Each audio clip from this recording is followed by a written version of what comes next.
Good day viewers, welcome to another edition of the Daily Strange Stories. I'm John Brown. I trust you've navigated the start of the week with energy and optimism. Our lead story for today. Another sergeant shot dead as police hunt for deadly illegal foreigner, Jabulani Moyo, Police Commissioner General Masemola to be arrested soon. Another police sergeant has fallen, and a dangerous name is back on the streets. In the space of a day, 3 officers died in 2 provinces. At the center of this story is a trial prisoner awaiting trial, Jabulani Moyo, who is an illegal foreigner from Zimbabwe. Moyo, an extremely dangerous criminal, slipped out of custody during a routine transfer and left 2 seasoned detectives dead in Roodepoort, west of Johannesburg. Hours later, in a separate case in Stumansdal, a uniformed officer responding to a business break-in never made it home. As the country tries to make sense of these events, a second thread is unfolding at the highest levels of the police, a wave of claims that the National Commissioner, General Fannie Masemola, may soon face arrest over corruption charges. On the ground, teams are hunting armed suspects. At the top, lawyers and investigators are circling. Between those 2 worlds lies a hard question: who is holding the line, and who is crossing it? Let's delve into today's strange story and I will explain everything in detail for you. It all started early on Friday in Roodepoort, west of Johannesburg. 2 experienced detectives from the Florida police station, Warrant Officer Vuyisile Sintwa, aged 51 with 23 years in uniform, and Sergeant Simon Masenye, aged 45 with 17 years of service, were tasked with a simple but high-risk duty. They were transporting an awaiting trial prisoner, Moyo, who was facing charges for business robbery. According to investigators, the detectives were traveling in an unmarked Toyota Corolla sedan. During the trip, they stopped at a filling station. Somewhere between the court, that stop, and the road back to the cells, the plan collapsed. Moyo is said to have ambushed them, overpowered them, and shot them. Their firearms were taken, and the same weapon is believed to have been used in the attack. Within minutes, Moyo was seen driving away in that unmarked police Toyota Corolla. The car was later found abandoned a few kilometers from the scene. He vanished into the city, police say, armed with a state-issued pistol, described as determined and ready to do anything to keep his freedom. Yes, let me start by saying the information is still sketchy for now. We are still investigating to find out what really transpired. But what we can confirm is that 2 of our members were shot and killed this morning at about 10:30. They are the detectives. They are attached to a trio task team. One is based in Florida detectives, and the other one in Roodepoort detective. So this morning they went to fetch a suspect of business robbery who was appearing at a Roodepoort magistrate court. So after the court appearance, then they were transporting him back to Boksburg prison. So when they were in this road, is then that they were shot and killed. For now, we are not sure if it's the very same suspect that they were transporting who shot at them, or there are other suspects that stopped our police officers. So that one is still under investigation. But what we know is that they also took both firearms of the police officers, and the suspect drove away with the vehicle of the police vehicle. It was an unmarked Toyota Corolla, but the car was later found abandoned a few kilometers from here. So the suspect is still at large. So the suspect was arrested in 2023 for a business robbery. So that is the case that he was appearing for here in Roodepoort. He is a Zimbabwean national. His name is Jabulani Moyo. One of the police officers was transported to hospital, so he was certified dead on arrival, and the other one was certified dead here. One police officer is a warrant officer, the other one is a sergeant. The questions began immediately. Was he handcuffed? Why was a high-risk prisoner in a sedan instead of the back of a secure van? Why stop for fuel or supplies in the middle of a transfer? Police leadership has told the public that these details are now under formal investigation, and that standard procedure is to restrain prisoners and place them in the back of a secure vehicle. The Hawks are leading the inquiry into every gap that allowed this escape and the double killing. This procedure that all awaiting trial prisoners must be appropriately restrained and placed in the back of a van. If it is a sedan, they should then be cuffed both legs and hands, and a safety belt, of course. But for now, we need to find Jabulani Moyo. Investigators are collecting CCTV, calling on witnesses from the filling station, and tracing the route from the Roodepoort court to the point of attack. By the next day, the toll on the service grew heavier. In Mpumalanga at Jumanstal, 47-year-old Sergeant Lawrence Mtshweni was part of a team that responded to a business break-in at the Useve shopping center. He was shot during the response and died on scene. He had spent 18 years in the service, attached to visible policing, the unit that shows up first when alarms ring and doors are pried open in the night. Police say at least 10 suspects are being pursued for that incident. We lost him through an incident that they were attending. Then he got shot. Later on, he succumbed to the wound in hospital. So we are here to pay homage to the bereaved family and also to the entire battalion of men and women in blue, to say they must continue to do their work as expected. Unfortunately, this is the kind of things that you come across while you are in duty. What comforts us is that Sergeant Mtshweni, he lost his life while he was in duty, not somewhere else where he was not supposed to be wearing a uniform.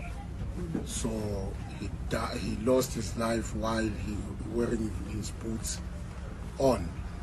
So it means he was a dedicated official to the service. Wherever they are, in the sky, in the ocean, in the mountain, we are going to find them. It's good that there is a lead, that partially there is a breakthrough. Now we are not going to divulge more information. We allow those who are trusted with the investigation to continue to do their good job. We know now that we are no longer all over looking at South Africa. We know we are bordering Swaziland. Swaziland is nearby, and Mozambique. We know now where they are. It's a matter of time. The service is offering a cash reward of 150,000 rand for information that leads to their arrest. A separate 150,000 rand reward has been put up for information on Moyo's location. A dedicated task team, drawing from crime intelligence, detectives, Gauteng tracking teams, and the Hawks, is hunting him across multiple provinces. A key contact has been named for tip-offs, Warrant Officer Rabosiwana from the Hawks at 0728444442. Officials stress that Moyo is armed and extremely dangerous, and the public should not approach him. This criminal is a very dangerous person, so people should not take chance to want to apprehend him, but rather call the police if you see him. Within 24 hours, 3 officers were gone in 2 provinces. The number is not just a statistic. The men left families and children. They were breadwinners, mentors, and colleagues. According to the service, 27 officers died in the line of duty in the last financial year. From April to now, 6 more have been lost to sudden attacks and ambushes. Senior leadership has visited the families and promised support with funeral arrangements and all the practical burdens that follow a death on duty. Inside the service, the message is blunt: officers must protect themselves when the threat is immediate and use their issued tools and training. The leadership speaks of proportional force and the duty to act when lives are in danger, but also of following procedure to the letter when transporting high-risk detainees. We cannot remain silent, and it cannot be business as usual when criminals have clearly declared war on members of South African Police Service. Hence, I'm making a call once more to members of South African Police Service to say, have been trained, you know the law. The tools of trade we gave you, which is the firearm, you must use it when your life is in danger or the life of any other member of the public is in danger. Do not hesitate to protect yourself because we do not want to lose you. We still need you. Remember to always use force that is proportional to the threat.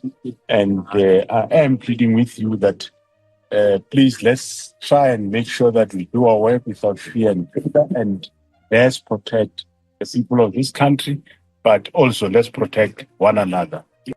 It is a balance that is easy to write in a manual and hard to manage in a real street with a real gun pointed back at you.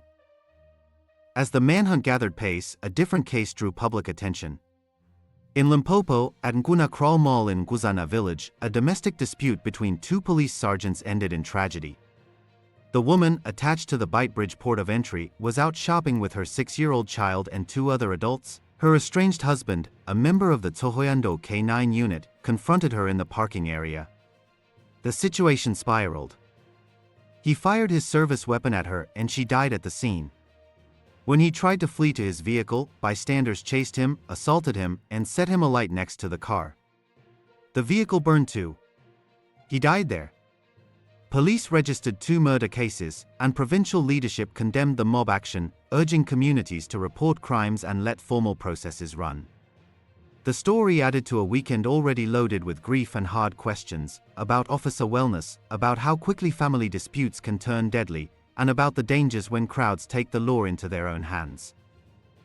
Back in Gauteng and Mpumalanga, detectives have tightened the net. Forensic teams have examined the abandoned Corolla. Camera footage from the filling station and nearby routes was pulled. Traffic and neighborhood footage in Roodepoort was scanned for the suspect's movement. At the court, procedures were reviewed, who checked the restraints, which officers signed the handover, what route was planned, and why a stop happened with a high-risk detainee in custody. In Stumanstal, the focus turned to syndicate patterns around business burglaries and the Useve break-in. The suspects are believed to be part of a group familiar with the area, and police say the multidisciplinary team is cross-referencing recent thefts and break-ins for leads. The 2 cases are not connected, but together they paint a rough picture: organized criminals emboldened in one province, and a ruthless escapee loose in another. Then, a twist that touches the very top. Over the same weekend, several publications, unnamed sources, and WhatsApp messages circulated claims that the Investigating Directorate Against Corruption, IDAC, had obtained a warrant to arrest National Police Commissioner General Fannie Masemola. The allegations do not relate to the killings or the manhunt.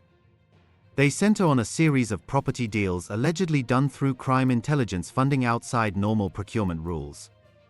At the core are 2 purchases in September last year: the Gayalemi Lodge in Midrand, a 75-bedroom property with en-suite bathrooms, acquired for a figure reported at 48.25 million rand including 8 million rand in transfer costs, and the Viros Boutique Hotel in Pretoria North, a 23-room venue with a presidential suite, reported at around 34.4 million rand including 4.5 million rand in transfer costs.